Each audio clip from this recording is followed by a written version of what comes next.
Hey, Soul Stories fam. We've got a sweet and totally swoon-worthy love story for you today. Let's jump in. Rain drizzled over New York that night, each drop tapping the pavement like a slow jazz rhythm. Near Fifth Avenue, the square bustled with people rushing by, yellow taxis honking nonstop, while Zara dragged her sneakers, the heels worn down so much they looked vintage, the kind no one would ever want to collect. She was exhausted. All day she had been job hunting, from laundromats to fast food joints, only to be turned down everywhere. The little backpack on her shoulder was featherlight, holding nothing but a thick notebook and an old t-shirt. "Well, I guess it's another night at the subway station," she muttered, her stomach growling. But just then, her waterlogged shoes slipped on the stone steps of a luxury hotel. Zara yelped, "Ah!" and pitched forward. She braced herself for the smack of cold pavement, only to be caught by a pair of strong arms. "This cushion is warmer than concrete." The words slipped out before she could stop them, and Zara wanted to sink into the ground from embarrassment. She opened her eyes and the cushion turned out to be a man. Tall, dressed in a crisp Armani suit, with a face straight out of a Forbes cover. He looked down at her with eyes caught somewhere between surprise and amusement. "You okay?" he asked in a deep, warm voice. Zara blinked. Aside from my dignity lying on the sidewalk with me, yes, I'm fine." The man chuckled softly. Behind him, a bodyguard in a black suit stepped forward with a frown. "Mr. Hale, let me move her away." "No need." The man raised his hand. He helped Zara back on her feet and adjusted the coat on her shoulders. "Rain makes everything slippery, not your fault." Hale, Benson Hale. The name lit up in Zara's mind when she caught sight of the giant LED billboard across the street. Hale Enterprises, building homes, building futures. Oh God, she had just fallen into the arms of one of the most famous young billionaires in America. Benson Hale had been on his way to his car after a late-night meeting, but now he found himself studying the girl in front of him. Wet hair clung to her face, her eyes tired yet strangely bright. She looked nothing like the women he usually met. No designer bag, no bold lipstick, just an honesty that made people pause. He pulled out his wallet and held out a few bills. "You should get something hot to eat. It's a cold night." Zara stared at the money. Her throat felt dry, her stomach screamed. But then she lifted her chin with pride. "I don't want charity. I need a job." Benson raised a brow. "A job?" "Yes." Zara gripped her backpack straps tighter. "I can do anything. Cook, clean, wash windows, even sing lullabies to your dog if you have one. I just need proper work, no handouts." The bodyguard behind him cleared his throat, trying not to laugh. This homeless girl was asking for work with her dignity intact, complete with oddly specific examples. Benson was quiet for a moment. A thought crossed his mind. Just last week, his mother had complained about their estate being short-staffed. The longtime housekeeper was planning early retirement. He had been about to call an agency, but hadn't gotten around to it. And now this strange girl had literally fallen into his arms, asking for that exact job. Life really did have a peculiar sense of timing. "My family does happen to need extra help at the house," he said slowly. "The work isn't easy, but it pays well. There's a staff room for live-in employees." Zara's eyes widened. You're serious?" "Serious," he nodded. "I won't promise forever. Trial first. If you do well, you stay." Zara's lips trembled, caught between laughing and crying. A real job, for the first time in months. "I'll give it everything I've got." "Good." Benson held out his hand. "Then we have a deal." Zara placed her cold, wet hand in his. Strangely, that handshake felt as warm as a fireplace. Inside the SUV, the air was thick with awkwardness. The bodyguard in the front glanced at the rearview mirror, watching the girl huddled with her backpack. Suddenly, Zara broke the silence. "You sure you're not breaking any laws? I mean, taking a stranger home like this sounds straight out of a crime show." Benson glanced at her, the corner of his mouth twitching. "If you were really dangerous, you just missed your chance to steal my car." Zara giggled. "True. Too bad I only know how to burn rice, not cars." Her quip made Benson laugh for real, a rare, warm sound filling the car. The bodyguard blinked at his boss in surprise. It had been a long time since he'd seen Benson laugh that freely. When the SUV stopped in front of the Upper East Side mansion, Zara's jaw dropped. The place looked more like a museum, with glowing gardens and towering glass windows. "This isn't a house, this is a shopping mall," she muttered. "Careful," Benson replied dryly. "Say that louder, and my mother might start charging admission." Zara burst out laughing, half her nerves dissolving. Inside, the aging housekeeper greeted them, raising an eyebrow at the dripping girl. Benson introduced briefly, "New hire, starting today." Zara bowed so deeply she nearly toppled over again. Benson led her to the staff quarters. Nothing lavish, but clean and warm, with a soft bed. Zara stood still, then turned to him. "Thank you. Really, thank you. I won't let you down."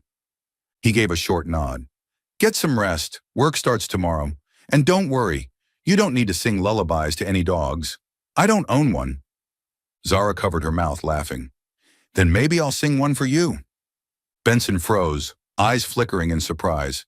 Zara flushed bright red, whipping around and silently cursing herself. "God, Zara, what did you just say?" But Benson only shook his head, lips curving. It had been a long time since he'd had such a strange, yet warm evening. That night, Zara lay in her first real bed in months. Soft yellow light, warm blankets, the scent of clean soap. She opened her notebook and scribbled a line. "Don't ever look up at billboards searching for hope. Sometimes hope is simply the hand reaching out in the rain, asking, 'Want a job?'" Zara smiled, closed the notebook. Outside, the drizzle continued, but for the first time, her heart felt as warm as sunshine. The next morning, sunlight streamed straight through the window, startling Zara awake. It took her a few seconds to remember. She was lying on a real bed, inside a mansion as grand as a museum, not on some cold bench at the subway station. She sat up quickly, reminding herself, "First day of work. Don't mess this up." The butler led Zara into the kitchen, giving a quick briefing. "The young master prefers simple meals, but he still expects a proper dinner. You can try cooking today." Zara nodded eagerly. She decided to start with rice. Safe and easy, right? Except when faced with a gleaming, spaceship-like rice cooker, she kept pressing the wrong buttons. 10 minutes later, instead of fluffy rice, thick black smoke was pouring out. "Oh no!" Zara panicked, rushing around to find the off switch, coughing as she fanned the smoke. The fire alarm shrieked, nearly making the butler's glasses fall off. Just then, the door swung open. Benson had returned to grab a forgotten folder. He stopped at the doorway, taking in the scene. Smoke everywhere. The girl's hair wild, her face smudged, wielding a ladle like a weapon. "Should I be worried this place is about to explode?"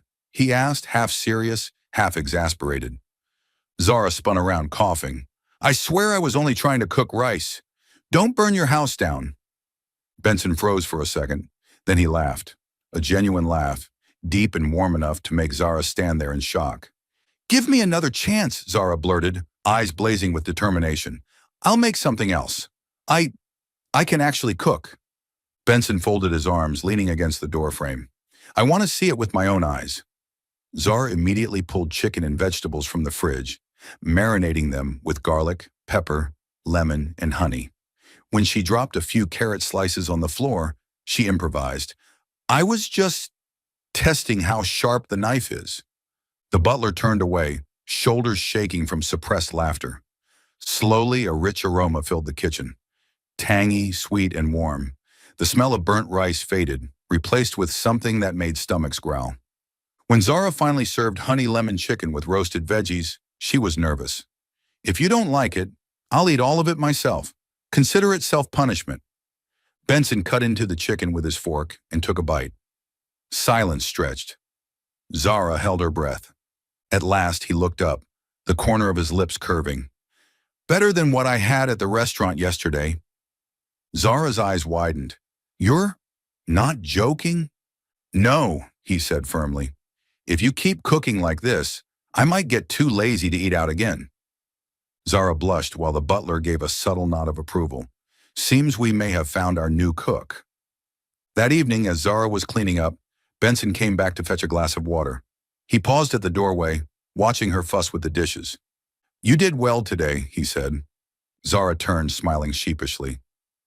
Better than filling your house with smoke, at least? Benson chuckled.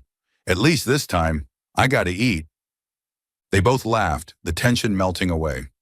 For Benson, a house once filled only with silence now had laughter. For Zara, it was the first time in months she felt truly useful, not pitied but valued. That afternoon, the Hale kitchen was unusually lively. Zara, wearing an oversized apron the butler had given her, was fumbling through her very first batch of cookies as a billionaire's maid. The scent of butter, vanilla, and a hint of smoke, she'd forgotten to turn off the oven a few seconds earlier, drifted through the polished space. At least it's not as burnt as yesterday, Zara told herself, sniffing proudly at her creation. She arranged the cookies on a plate, added a glass of cold milk, and planned to share them with the butler and a few of the security guards. The kitchen door swung open. Zara looked up, expecting Benson. But no. Bright red stilettos clicked sharply against the polished wood floor, trailing an overwhelming wave of expensive perfume. A woman swept in as though the kitchen were a runway. Blonde curls, a glittering bodycon dress, and a designer bag dangling from her wrist. Zara blinked. Wait, did a guest wander backstage by mistake? Excuse me.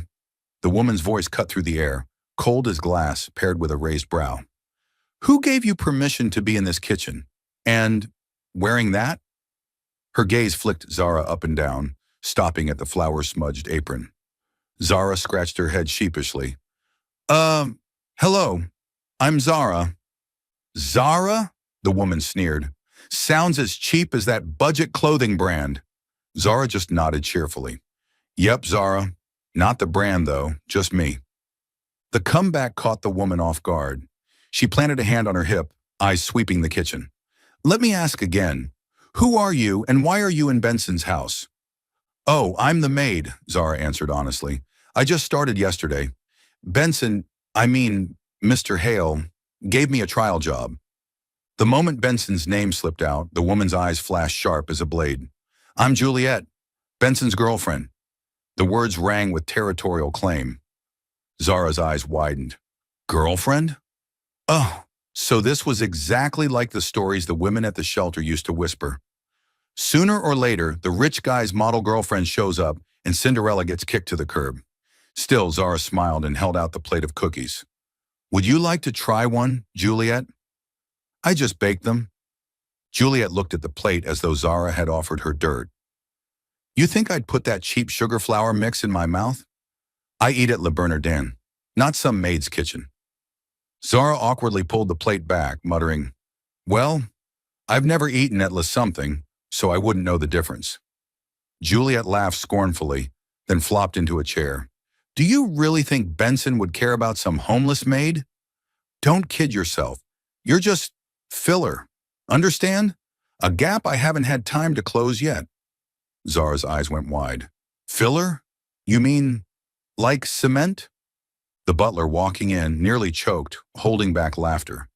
Juliet glared, but Zara only smiled innocently, as if the comparison made perfect sense. Just then, the front door opened.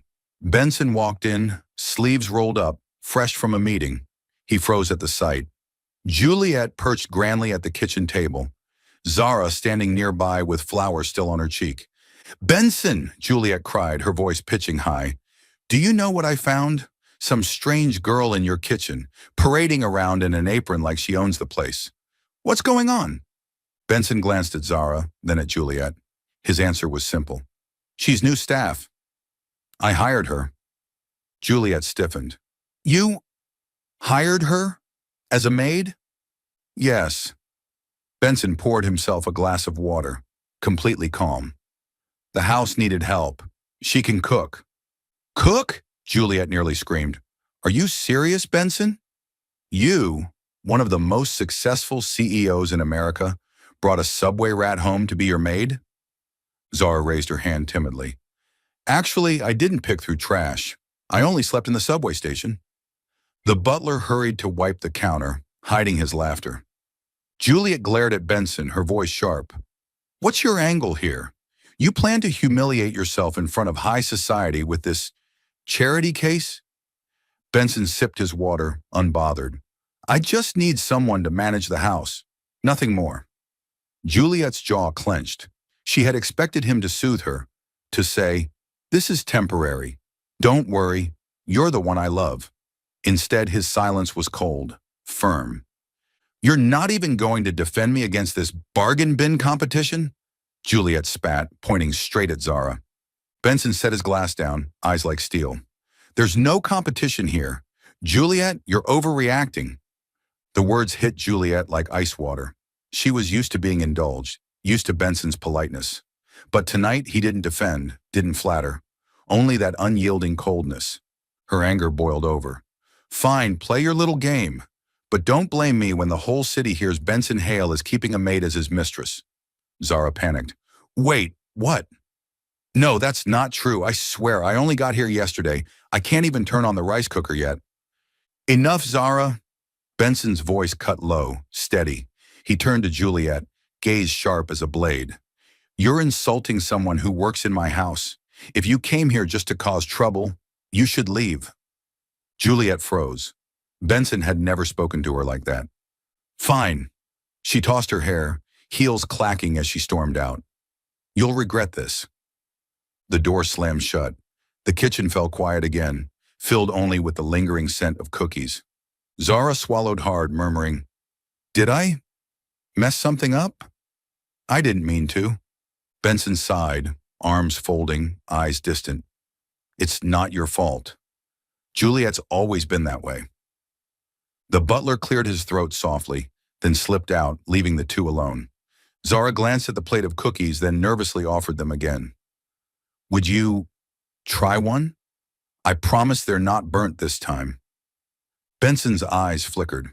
In that icy gaze, a faint warmth stirred. He picked up a cookie and took a bite.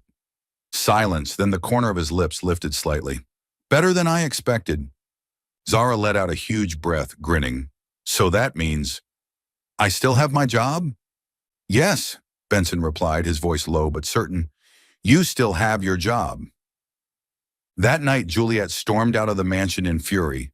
But in the kitchen, where the sweet scent of butter still lingered, another storm quietly began to brew. Not of threats or tears, but of a maid's shy smile and the rare nod of approval from a billionaire who seemed untouchable. Evening settled quietly over the Hale mansion. After dinner, Benson lingered unexpectedly in the kitchen, where Zara was tidying up. He rarely chatted with staff, but his curious gaze made her a little self-conscious. Zara, Benson's deep voice broke the silence. You once said you had to drag yourself everywhere. What did you mean? Zara paused, then gave a small laugh. Oh, that. I meant I couldn't afford the subway. I had to walk miles every day in these sneakers. She lifted her old shoes, the heels worn thin, the soles peeling as if they might come apart any second. Benson stared. And you've kept them? Of course, they've carried me through the hard parts of life. They're my battle companions. Her tone was playful, but then her eyes glimmered mischievously. If you want, Mr. CEO, I could give you a special experience, a tour in these sneakers. Exclusive package. Free for VIP clients only. She expected him to roll his eyes or ignore her. Instead, Benson was silent for a beat, then said quietly, Give them to me. What? Zara nearly dropped her dish towel. Those shoes! I want to try them. Her mouth fell open. Was he serious? 5 minutes later, the butler nearly fainted as he walked past. CEO Benson Hale, in pressed slacks, a crisp white dress shirt, tie still neatly fastened, wearing a pair of ragged, falling-apart sneakers. Let's go, Benson said, arms folded, eyes calm as though this were some solemn ritual. Wait, you actually plan to go outside like that? Zara gasped. Not outside, just around the garden. I don't want to cause a media scandal. Zara burst into giggles. Good call. If the paparazzi got this shot, game over. They started walking along the stone path in the mansion's vast garden. Within minutes, Benson frowned. Why does this hurt so much? Zara grinned. Welcome to my world. The soles are as thin as paper. After 10 blocks, your feet feel like they're being roasted on salt. I can barely handle a few minutes. He shook his head. half complaining, half amazed. You did this every day? Yep. But hey, I didn't need a gym membership. Zara winked. Where do you think I got these muscles? Benson chuckled under his breath. The image was almost absurd. A billionaire, usually chauffeured in luxury cars, now trudging like an old man, each step squeaking pathetically, while the maid bustled beside him, light on her feet. Oddly enough, it felt refreshing. From a distance, the butler tried to stifle his laughter, his face turning red. The sight of his usually aloof employer hobbling around in tattered sneakers would be a memory for life. Zara tilted her head. So, do you get why I treasure these now? Benson stopped, looked down at his feet, then nodded slowly. I get it. They're not just shoes. They're a story. Something softened in his eyes. For a brief moment, Zara glimpsed a different Benson, not the cold CEO, but a man who genuinely wanted to understand a life outside his limousine. They made one full lap of the garden. When Benson finally pulled the sneakers off, he let out a sigh of relief, as though he had survived a mission. Zara reclaimed her shoes, grinning. Congratulations, you've officially completed the Subway Starter Pack. My very first VIP client. Benson shook his head, but the corner of his lips curved. Thank you for the lesson. For the first time, I actually understand what tired feet feel like. Zara hugged the sneakers, eyes sparkling. So that means I still have my job? Yes, Benson said, his voice low but firm. You still have your job. That night, Benson sat in his study. The image of those worn-out sneakers kept surfacing in his mind. Old, ugly, barely holding together. Yet they carried a story of survival and grit. Just like Zara, she wasn't merely a clumsy maid. She carried an entire world he had never stepped into. Late afternoon, after combing through a thick stack of contracts, Benson walked down to the kitchen with weariness etched across his face. His tie sat slightly askew, and faint lines marked his forehead. Zara was bustling over a small pan. At the sound of footsteps, she turned and beamed. Perfect timing. Want to try a $5 dinner? Benson raised a brow. A $5 dinner? Yep, hot dogs. I saw some sausages and buns in the fridge. I know you usually eat steak at those five-star restaurants, but tonight, let's switch it up. A very authentic American street food experience. He studied her for a long moment, ready to refuse, but her eyes shone with such playful challenge and eagerness that he exhaled, resigned. All right, but if I get food poisoning, you'll take responsibility. Deal, Zara grinned, rolling up her sleeves. The quiet kitchen soon filled with the sounds of clattering pans.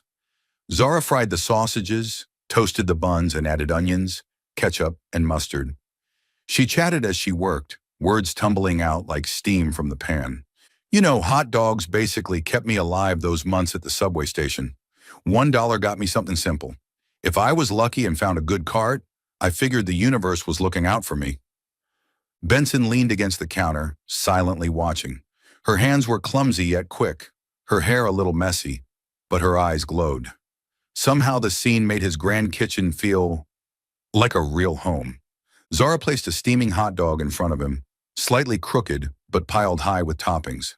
Voila, not Michelin star, just mustard Lynn. Benson arched a brow at the ridiculous pun, but the corner of his lips lifted. He took a bite. The bun was soft, the sausage was crisp and hot, and the mustard was sharp with spice. Simple yet strangely complete.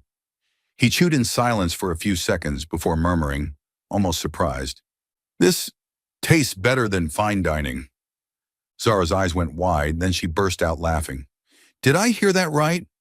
Mr. CEO, who once spent $500 on a steak, just admitted a $5 hot dog is better? Benson nodded, sincere. Honestly, maybe because it isn't pretentious. No overdone plating, just simple, real. Zara rested her chin on her hand, voice playful but tinged with thought. Exactly. Happiness is like a hot dog. Doesn't need tuxedoed waiters or vintage wine.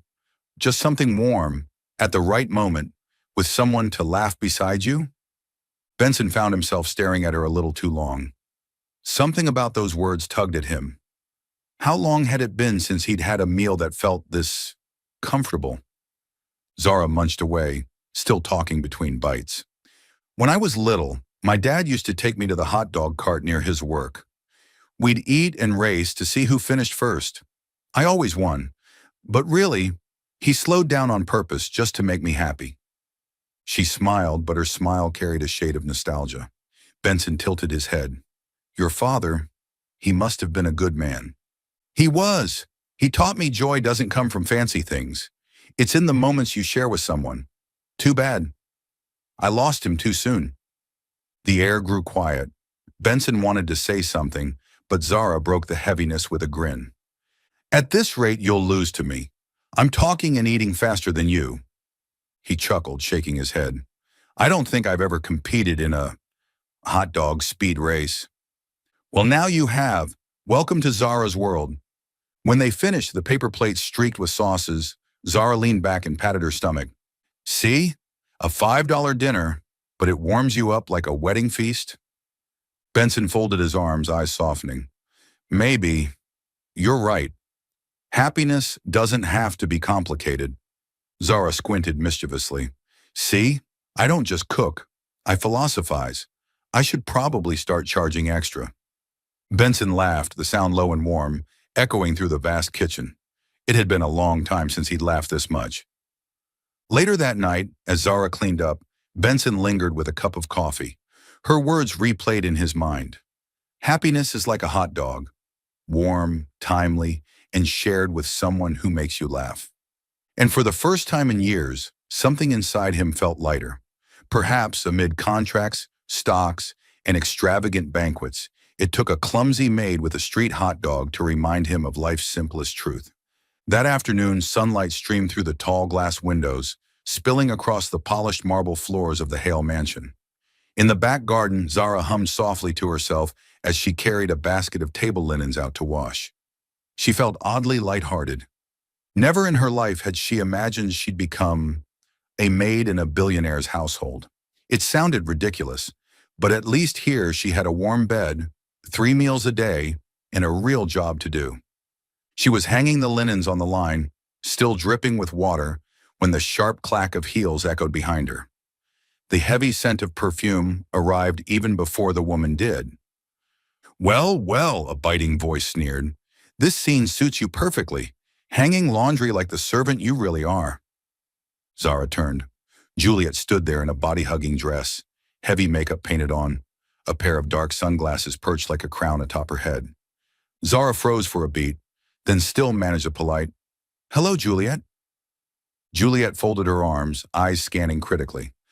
I thought Benson's interest was just a passing whim, but here you are, still clinging on. Pathetic. Zara pressed her lips together, ready to return to her work, but Juliet strode forward, yanked the basket from her hands, and threw it to the ground. Pick it up, Juliet ordered, voice sharp like a mistress to a servant, and scrub this patio with your hands, no mop. Zara blinked in confusion. But I was already working. What did you just say to me? Juliet leaned in, her face so close Zara could smell the perfume. You do what I tell you. Or do you think a couple of hot dogs and that naive little smile will get you into Benson's bed? Zara bit her lip, stepping back. She crouched down to gather the linens, her hands trembling. Humiliation burned inside her. But fighting back would only cause more trouble for Benson. Juliet stood with her hands on her hips, eyes narrowed in contempt. Good girl. Get on your knees, scrub every stone. I want to see your face smeared with dirt, so you'll remember your place. Zara squeezed the wet cloth so tightly that it dripped between her fingers. For 1 second, she wanted to hurl it at those glossy designer heels, but she took a deep breath, forcing herself to hold back. Just then, a low voice cut through the tension from behind Juliet. What's going on here? Both women jumped. Benson stood at the garden entrance, phone still in his hand, his eyes cold as winter wind. Juliet quickly spun around, pasting on a smile. Benson, I was just helping her. She was being lazy, so I reminded her. Reminded her? Benson interrupted, his voice like a blade. I just saw you throw her things on the ground and order her to kneel. Juliet faltered, then rushed to cover. Darling, I was only doing it for you. To remind her of her place. You don't want a new employee getting arrogant, do you? Zara immediately interjected, voice small. It's okay, I can do it. Please don't be angry, Mr. Hale. Benson's gaze softened as he turned to her. Zara, quiet. This isn't your fault. His eyes snapped back to Juliet, hard as steel. His voice dropped, each word deliberate. In my house, no one disrespects my staff. Juliet's face went pale. Benson, are you defending her? This cheap maid? Yes. He stepped forward, his presence looming. She works here. She deserves respect. And you, Juliet, you don't live here. You don't pay a dime toward this house. You have no right to order or humiliate anyone. Color flared in Juliet's cheeks. She tried to laugh it off. You're really throwing me out over some nameless nobody? Yes, Benson said flatly. Leave. Now.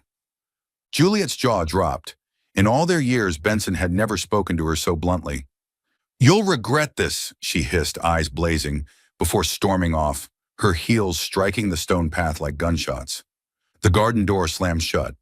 Silence fell again. Zara still stood frozen, clutching the wet cloth, her heart pounding.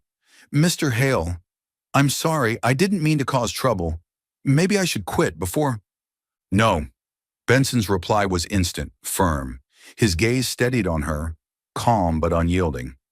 Zara, in this house, you bow to no one except the work itself. I hired you because I need someone who actually works, not someone to be humiliated. You're not going anywhere. Zara's eyes widened. No one, except her father long ago, had ever stood up for her like that. Her throat tightened. She wanted to speak, but the words wouldn't come. Benson stepped closer, picked up the basket Juliet had tossed aside, and placed it gently back in her hands. Keep doing your job, and next time Juliet, or anyone insults you, come to me. I'll handle it. Zara nodded faintly, eyes glistening, but a small smile broke through. Thank you. Benson gave a curt nod. His expression was still cold when he thought of Juliet, but when his eyes fell on Zara, his voice softened. You work here, Zara, and in my house, no one is allowed to look down on you. That night, alone in her room, Zara replayed the scene again and again, Benson's voice ringing in her ears. In my house, no one disrespects my staff. To her, it wasn't just about defending a maid. It was recognition, proof that she had worth, that she deserved respect just like anyone else. She hugged her notebook to her chest, smiling faintly. For the first time in years, she felt she had found more than a job. She had found a home. Still following the story? If this story found you outside of Soul Stories, we invite you home, to where every touching tale begins with truth, hope, and heart. On Saturday morning, the Hale mansion was quieter than usual. Benson sat in his study, eyes fixed on his laptop as streams of numbers flashed across the screen. The butler had just brewed a pot of Earl Grey when the doorbell rang. The door opened to reveal an elegant woman. In her early 50s, tall, sharp-featured, but with warm eyes. Dressed in a navy dress and a string of pearls, she didn't need to flaunt anything. Her very presence carried the dignity of New York's high society. Madam Hale, the butler bowed slightly. Good morning, Arthur, she nodded. Is Benson home? Yes, ma'am, he's in the study. Zara, who had been wiping the coffee table in the living room, looked up and froze. This must be his mother. Heart skipping, she quickly set the cloth aside, stepped forward, nerves rattling as she tried to sound polite. Good morning, ma'am. It's a pleasure to meet you. The woman paused, her eyes scanning Zara from head to toe. There was a flicker of surprise at the sight of a young girl with a smudge of flour still on her cheek, bowing so respectfully. Too flustered, Zara blurted out, Good morning, Mom. Ma'am. Sorry, slip of the tongue. Her face turned crimson. God, why had she just called her mom on the very first meeting? To Zara's relief, Mrs. Hale let out a soft laugh, a rare smile that softened her stern face. That's all right, dear. An endearing mistake. Zara bobbed her head repeatedly, her heart thundering. While Benson was still in the study, Mrs. Hale gracefully took a seat on the sofa, her curious gaze settling on Zara. And who are you? I've never seen you here before. Zara hurried to answer, voice a little shaky. I'm Zara. I was recently hired as a household helper. My main work is cleaning, cooking, and assisting Mr. Arthur. I see. Mrs. Hale nodded slightly, eyes thoughtful. So you must be the girl who baked the cookies Arthur mentioned. Zara blinked. Arthur told you? The butler cleared his throat and looked away, but Mrs. Hale smiled. He said they were a little crooked, but the flavor was unforgettable. Zara flushed, lowering her head. Yes, I'm still clumsy. Clumsy is fine, Mrs. Hale said gently, as long as you're sincere. That afternoon, Zara decided to prepare a simple meal. After much thought, she chose chicken pot pie, a humble dish of stewed chicken and vegetables in a golden crust, the kind of comfort food you'd find in an American family home. Arthur eyed her kneading dough, tilting his head. Are you sure? Madame Hale is accustomed to French cuisine and Italian fine dining. Aren't you worried she'll think this ordinary? Zara smiled. I don't have anything fancy to impress her with, but at least I can bring a meal made with heart, and I believe everyone needs comfort food sometimes. Arthur studied her for a moment longer, then nodded. Benson came down to the dining room when the aroma of the food spread through the house. He was surprised to see his mother at the table, and Zara placing a steaming pot pie in the center, the crust golden and fragrant. Mother? Benson raised a brow. Why didn't you tell me you were coming? You were busy. I didn't want to bother you, Mrs. Hale replied calmly, then glanced at the dish. And this is... Zara quickly explained. Chicken pot pie, ma'am. A simple dish, but hearty and nutritious. I thought you might enjoy it. Mrs. Hale cut into the crust, steam rising from it. She took a bite. For a few seconds, silence hung in the air. Zara held her breath. Then Mrs. Hale nodded slowly. Delicious, very delicious. Benson's eyes flickered with surprise. He knew his mother's palate was notoriously discerning. Yet now she not only took another bite, she even offered Zara a rare smile. During the meal, Zara didn't try to impress. She poured more tea, set out napkins, and shared a small story about her father. My dad loved pot pie, she said softly, eyes growing distant. Every time he came home tired, I'd bake one. He'd always say, Zara, you make this better than the bakery. I never knew if he meant it or just wanted to comfort me. But I believe if someone eats what you cook and feels lighter, that's the happiest thing in the world. The room fell quiet. Mrs. Hale set her spoon down, gazing at Zara with something deeper in her eyes. My dear, her voice dropped warmly. You just described something I've always believed. A house can be large, a table grand, but without warmth in the food, it's nothing but empty ritual. Benson sat still, his expression shifting. He rarely heard his mother speak with such sincerity. After lunch, as Zara cleaned up, Mrs. Hale didn't leave right away. She followed her into the kitchen, watching as the girl washed dishes and wiped counters. You don't seem like any housemaid I've met before, Mrs. Hale said thoughtfully. Zara startled, glancing back. Do you mean I'm too clumsy? Mrs. Hale chuckled, shaking her head. Number, I mean, you're genuine. You don't flatter, you don't pretend. I like that. Zara flushed, ducking her head. Thank you, ma'am. Mom. Ma'am. Both of them laughed. When Mrs. Hale finally prepared to leave, Benson escorted her to the door. Before stepping into the car, she turned to him, then subtly tilted her head toward the kitchen, where Zara was fumbling with a dish towel, dropping it and chuckling at herself. I like that girl, Mrs. Hale said softly. I don't know why, but I feel she brings something into this house.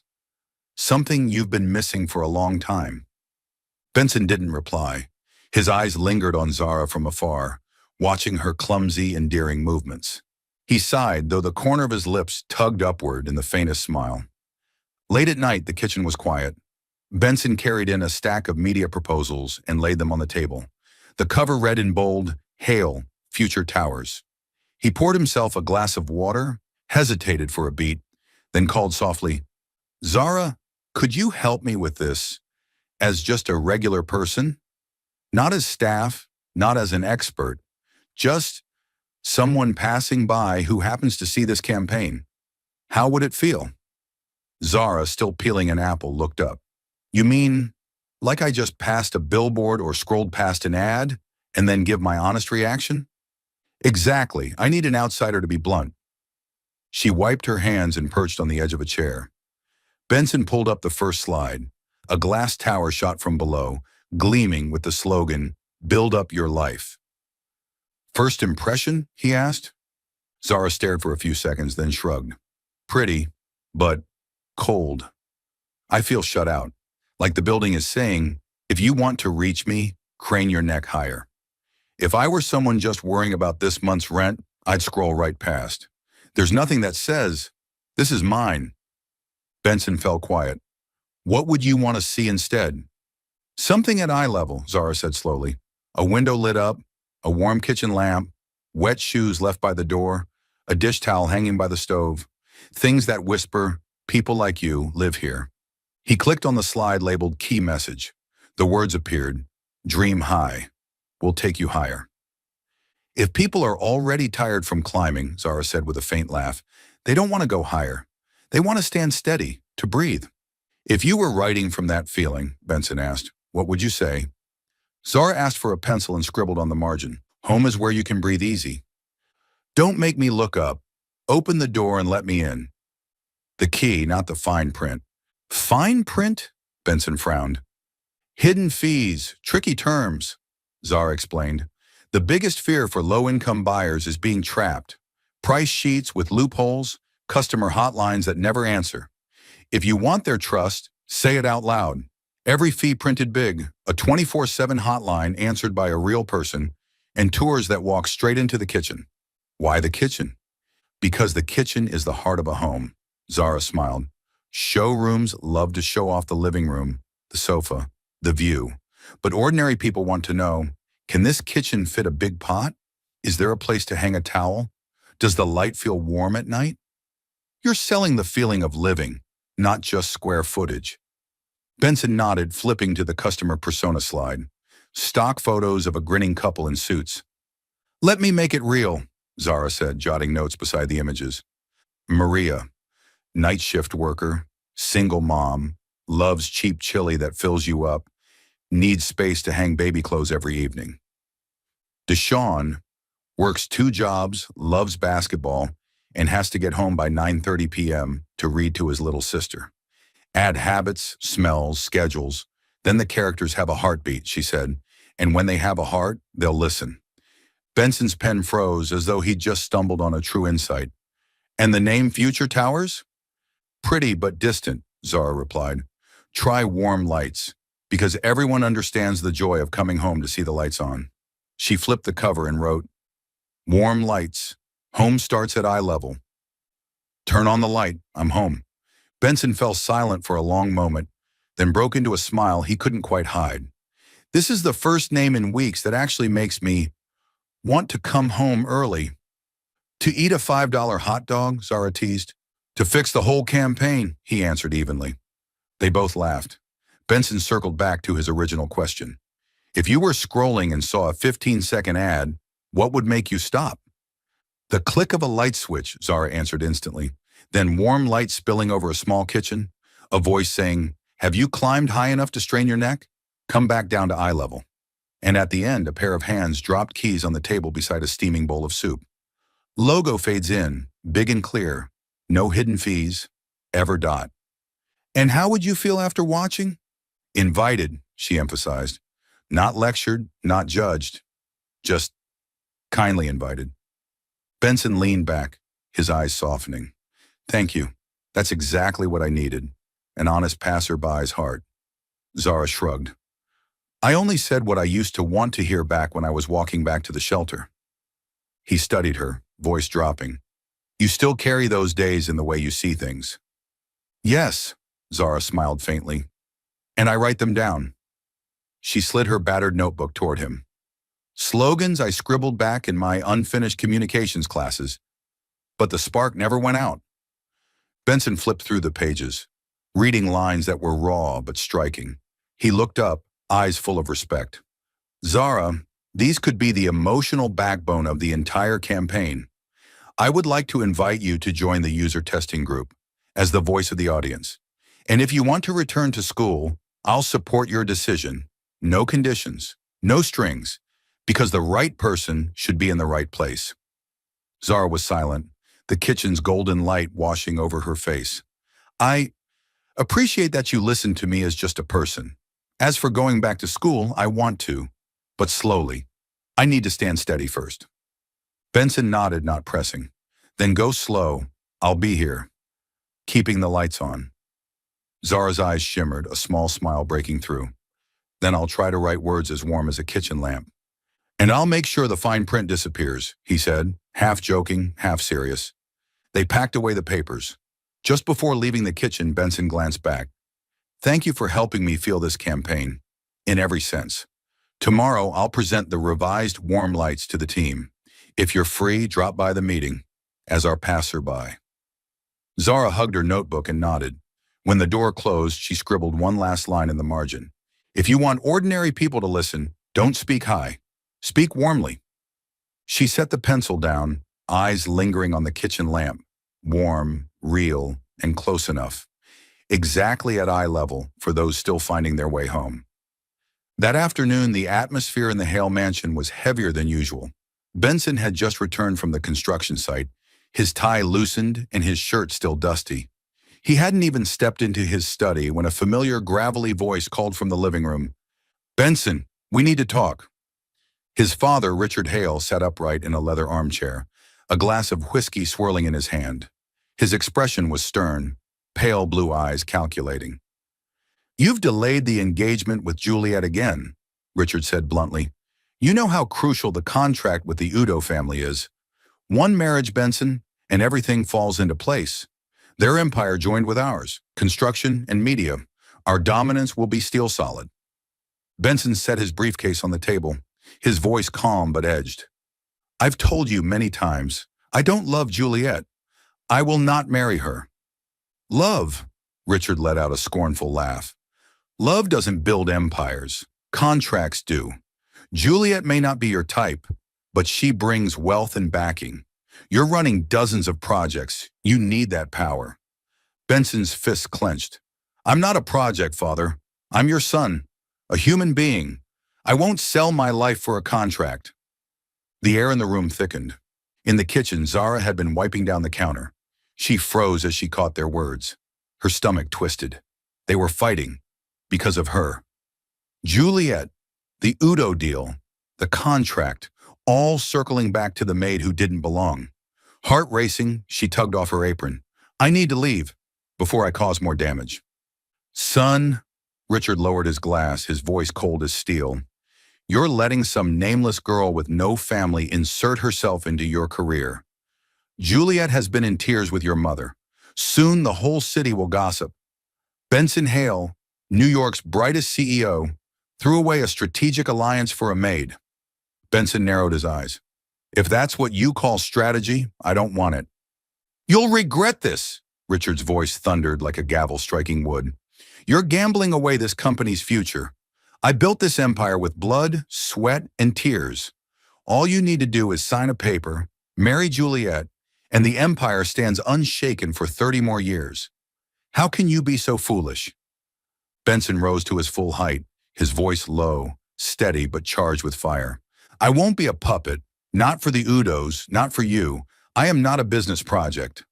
Father and son glared at one another, one clinging to power, the other to the right to live truthfully. Zara stepped hesitantly out of the kitchen, clutching her apron. Mr. Hale, she whispered. Both men turned toward her.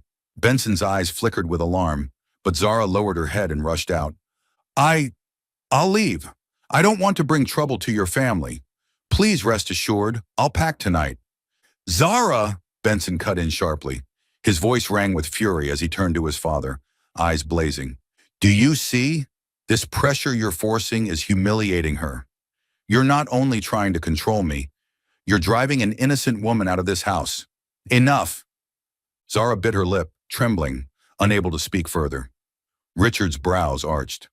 So this is it. You defy your father to protect her? Benson, you're letting feelings cloud your judgment. A girl like Zara, she brings nothing but trouble. You're wrong, Benson said, his tone ice-edged. She's given me something money and contracts never could. Truth. She speaks plainly when every boardroom is full of yes men. She's shown me how ordinary people see what we build, something we've forgotten for too long. Richard's grip tightened around his glass, his voice harsh. If you refuse this marriage, the Udos will withdraw all their funding. Our stock will collapse. Can you shoulder that? Benson stepped closer, meeting his father's stare head on. I can. What I won't shoulder is a false marriage. If this company can only stand because of a wedding contract, then maybe it isn't as strong as you think.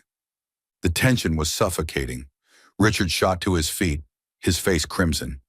You are not the son I raised. Benson didn't flinch. Maybe not. I'm not a machine. I'm not your chess piece. I'll live my own way. Zara stood frozen, clutching her apron, eyes shimmering with tears. She had never seen Benson, usually so cold in business, burn with such raw emotion. Zara! Benson turned to her, his voice softening but firm with conviction. You're not going anywhere. This is my home. And here, you are respected. Her heart tightened, torn between fear and warmth. She nodded faintly, though dread churned at the storm that surely lay ahead. Richard's breath came hard and fast. Finally, he threw on his coat. You'll destroy everything. I won't let this stand. Benson's answer was short, unshaken. If I must choose, I'll choose truth, not power.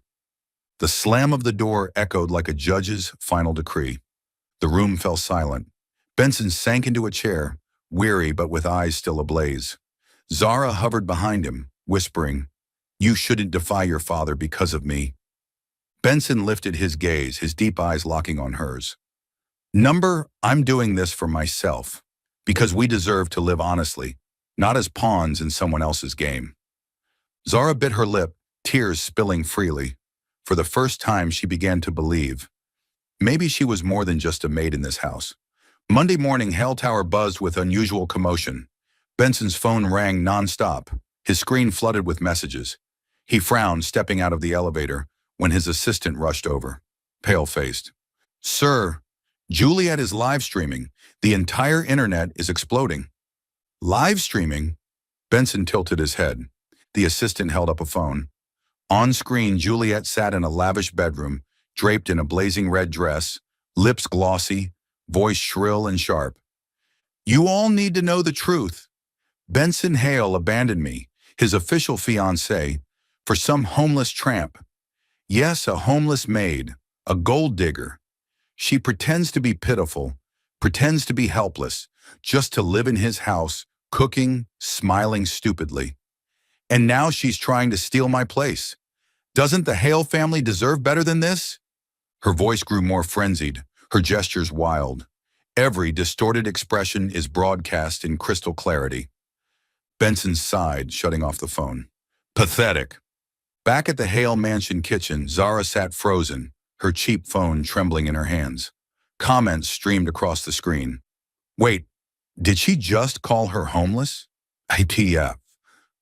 Juliet sounds jealous of... That maid cooked for Benson? Lucky dude. Gold digger? More like gold-hearted if she helped his mom. Zara's chest tightened. She didn't care what strangers thought of her, but being dragged onto the stage of thousands of screens by Juliet felt unbearable. She was about to shut the phone off when a new message blinked. Zara, don't pay attention. Trust me. B. She inhaled deeply. At least he was still on her side. Meanwhile, in Richard Hale's law office, the senior Hale received the link. His secretary advised him to turn it off, but he continued to watch. Juliet's voice climbed higher, shrieking into the camera. Benson doesn't understand anything. I am the future of Hale Corp. I deserve to be the CEO's wife, not some rag picker maid. Who agrees, hit the like button, and if not, get out. Richard's brows furrowed. The way Juliet barked at viewers, insulting her audience, flaunting designer bags and cars, sneering, girls like Zara are born only to scrub my floors. It was brazen, vulgar. He sipped his whiskey, for the first time in years, feeling a chill along his spine. This was the daughter-in-law I chose?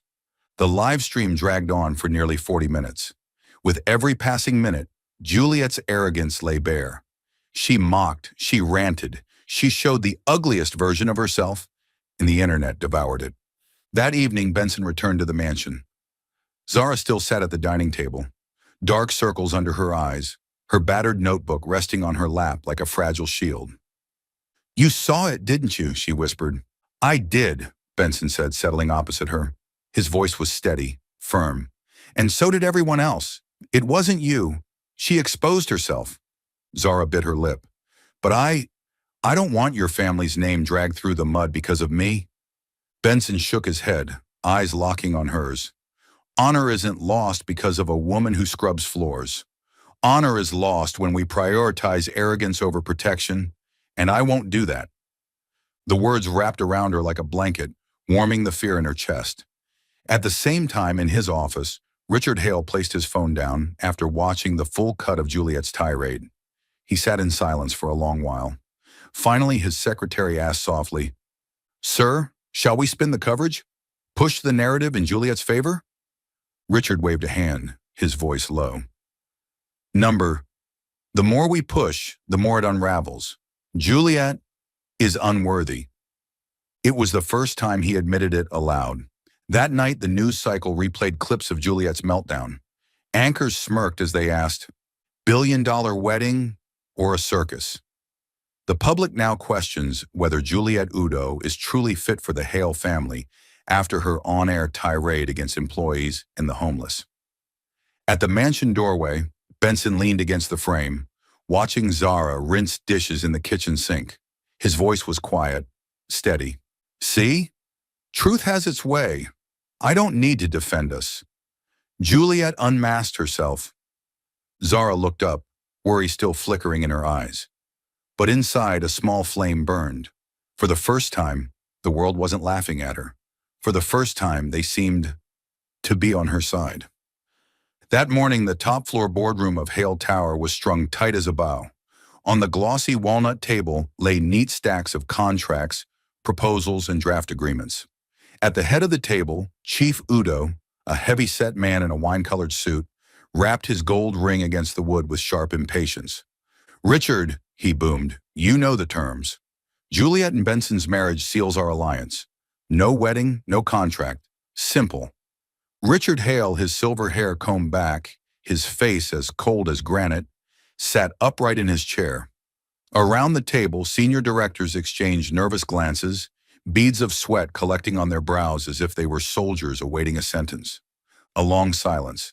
Then Richard set his pen down, exhaling slowly, and raised his gaze to the man who had been his partner for decades. "Chief," he said firmly, "you've been my friend for years. But today I need to make something clear. I choose my son, not your deal." The room went dead quiet. One director nearly choked on his coffee. Chief Udo's face flushed red. "You would sabotage this alliance? For a homeless girl?" Richard rose slowly, his voice low but sharp as a blade. "Not because of her, because I finally see the truth. Juliet does not respect my son. She does not respect my family. She doesn't even respect herself. A marriage like that would poison everything, including your precious contract. I will not sell my son's happiness to anyone." At the far end, a director couldn't help but mutter a quiet, "Whoa." Chief Udo slammed his palm on the table. "You'll regret this. My company will pull our investment immediately." "Then pull it," Richard replied, eyes burning with a strange new pride. "I built this empire with my own hands. I will not let it stand on my son's misery." He turned and strode out. Behind him, anxious executives hurried after. "Mr. Hale, but the stock—" He cut them off with a raised hand. "Stock prices fall and rise. I have only one son. I will not lose him."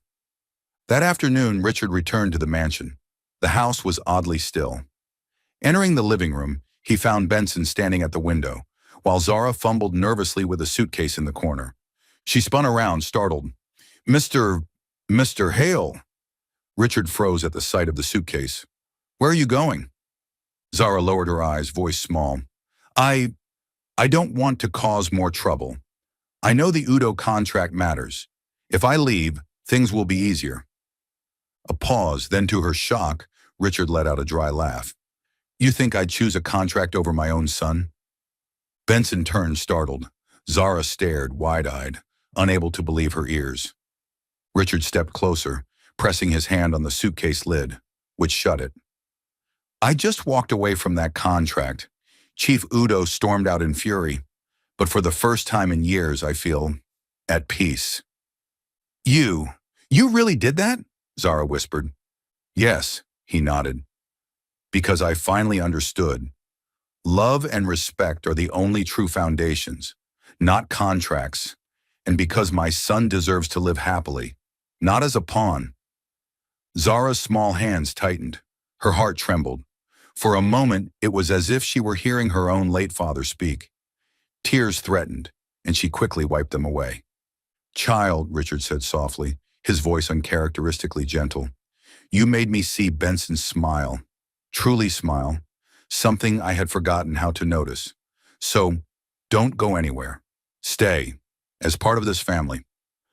The room fell still, save for the steady ticking of the clock. Zara choked out a whisper. This is the first time anyone's ever called me part of a family. Benson moved to her side, gently taking her hand. Because you deserve it, Zara. Through tears, she let out a shaky laugh, awkward but bright. Then, sorry, I guess this suitcase isn't even packed properly. Richard chuckled, a rare, light laugh of relief. Good, because from now on, you won't need a suitcase. This house is your home too. That evening, the three of them sat down together at the table. No lavish steak, no extravagant feast, just a simple pot of soup Zara had made. Yet for the first time, Benson and his father shared a meal without conflict. Zara looked at them across the table, her chest swelling with warmth. After years of drifting, she had finally found what she had been missing. She had found a family. The Warm Lights campaign had become a media sensation in New York. Gone from Fifth Avenue was the cold image of a skyscraper scraping the clouds. In its place, a simple photo of a rain-soaked doorway, a pair of wet sneakers left on the step, a golden kitchen light glowing through the window. Bold letters declared, home starts at eye level. News outlets reported nonstop. Hale Corp triples pre-sale projections in just 6 weeks. Investors call it the miracle of sincerity. The public buzzed, a CEO who actually listens to ordinary people, this is the future. Of all the praise, Benson only remembered one moment. Zara scribbling absent-mindedly in the kitchen. Home is where you can breathe easy. He knew, without her, this campaign would never have lit up people's hearts. That night, Benson led Zara up to the rooftop of Hale Tower. High above, the New York night wind whipped around them, the city lights blazing to the horizon. Zara gasped. Oh my God, I've never stood anywhere with a view of all Manhattan like this. Benson stood beside her, smiling faintly. You once gave me the experience of walking a garden path in a pair of tattered sneakers. Tonight, let me give you something in return. Zara laughed, remembering. The CEO in a tailored suit stumbling around in broken sneakers, while the bodyguard nearly bit his tongue to keep from laughing. It was unforgettable. You still remember that? How could I forget? That was the day I understood what it means to walk in someone else's shoes. And that was the day I realized I wanted to walk beside you. Zara turned, eyes wide. Benson, he drew a deep breath, then suddenly dropped to one knee right there on the rooftop. She froze. Wait, what are you? From a black velvet box, Benson revealed not just a sparkling diamond ring, but a pristine pair of white sneakers. They weren't ordinary sneakers. Golden charms dangled from the laces, each set with tiny diamonds that glittered beneath the city lights. Zara, Benson said, looking up at her with unwavering sincerity, these shoes once carried you into my house. Now I want them to carry you into our future. Zara was stunned. In her mind, the journey rewound. Those battered sneakers stepping into the Hale mansion, nights laughing over hot dogs, the first time he defended her from Juliet, the moment his mother smiled over her humble pot pie. And now those shoes, reborn in white and sparkling, were leading her into another chapter. Tears streamed down her cheeks, but laughter bubbled out.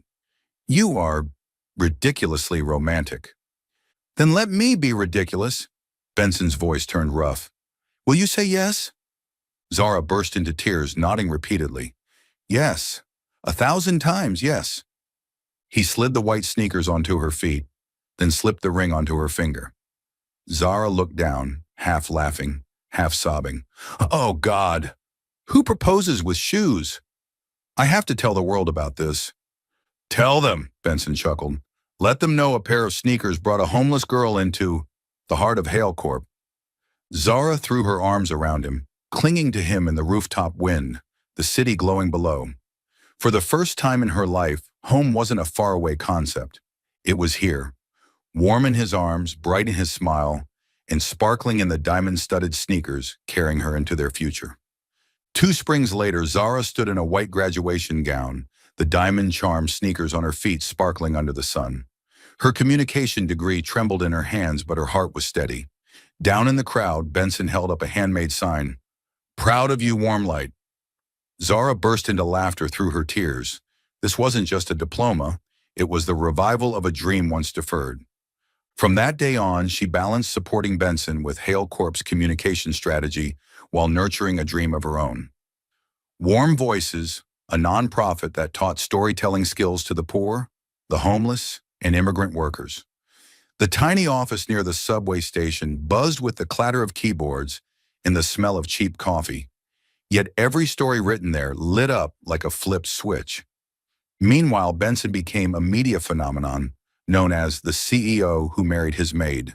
Instead of avoiding it, they turned it into inspiration. On live television, Benson smiled and said, Yes, I married the maid because she taught me that a warm kitchen light is worth more than a cold tower of glass. Zara added, and because the work of caring for people is never small.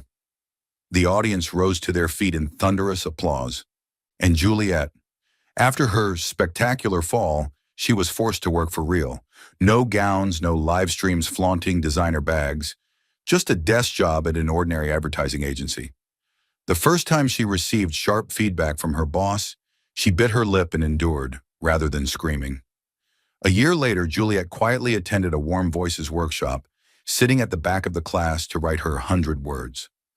Before leaving, she slipped a small scholarship envelope onto the table. Zara only nodded. No hug, no apology needed. Humility had finally begun. The wedding took place at a countryside farm beneath a blue sky and wildflower fields. No expensive champagne, just a hot dog stand on the grass, a wooden sign reading, $5 first date, on the house. Guests roared with laughter when Richard Hale, the groom's father, appeared in a tailored suit, wearing white sneakers. House dress code, he declared. Anyone who objects eats 2 hot dogs. Benson's mother beamed, her eyes shining, as she watched her son walk hand in hand with his bride down an aisle of blossoms. Zara was radiant in a simple flowing gown, her diamond sneakers glittering as proudly as her smile. Their vows made everyone laugh through their tears. Benson, I promise I'll always turn on the kitchen light before you come home. Zara, I promise to print every fine print in big bold letters so we'll never misunderstand each other. Both. And we promise to always keep hot dogs at 2 a.m. Laughter and applause mingled with the glow of fairy lights strung across the meadow. That night, after the party wound down, Zara sat on the grass, her wedding dress pooled around her, sneakers gleaming. Benson sat beside her, their fingers entwined. Out in the distance, guests still laughed, and Arthur was still grumbling about running out of buns. Isn't it strange, Zara whispered, that it all began with one fall? Benson tilted his head, his eyes sparkling. Not strange at all. The day you fell into my arms as a maid was the best accident of my life. Zara laughed, tears spilling down her smiling lips. Behind them, the farmhouse lights glowed warm and steady. Warm lights, casting a promise across the night. From this moment on, every step, every story would shine together.